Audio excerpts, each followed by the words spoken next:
Сәлеметсіздер ме, құрметті көрермендер, менің каналыма қош келдіңіздер. Бүгін сіздерге тәтті печеньенің үй жағдайында қалай жасалу жолын көрсететін боламын. Ол үшін менің каналыма тіркеліп, видеоның соңына дейін көріңіздер.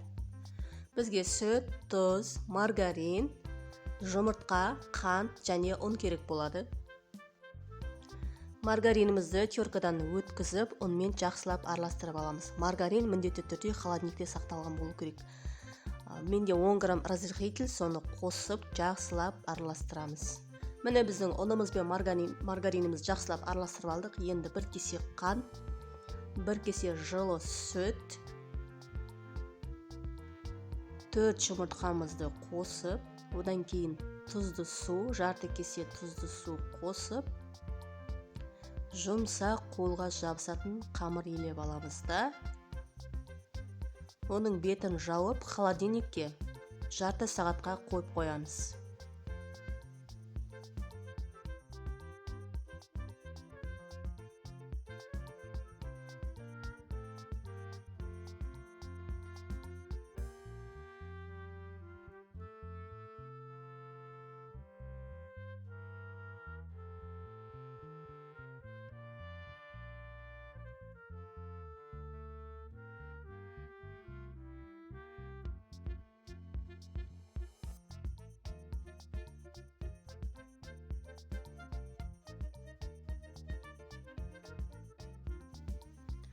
Міне енді осындай әдемі формамен қамырымызды кесіп, печеньелер дайындап аламыз.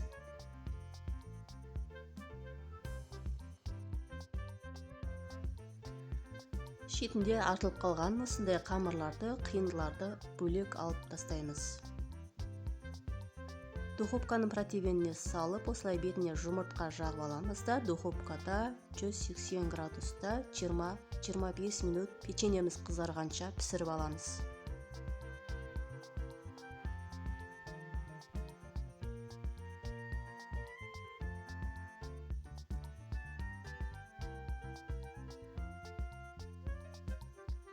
Міне, құрметті көрермендер, әдемі қызар піскен печеньелеріміз дайын болды. Бетіне қалауларыңыз бойынша сахарный пудра сеуіп, осылай дастарханға ұсынсаңыздар болады. Өте керемет тәп-тәтті печенье болды. Дүкеннен сатып алғанша осылай үйлеріңізде жасап көріңіздер. Мен дайындаған рецептім ұнаса, лайк басып, комментарий жазып кетіңіздер. Келесі кездескенше сау болыңыздар.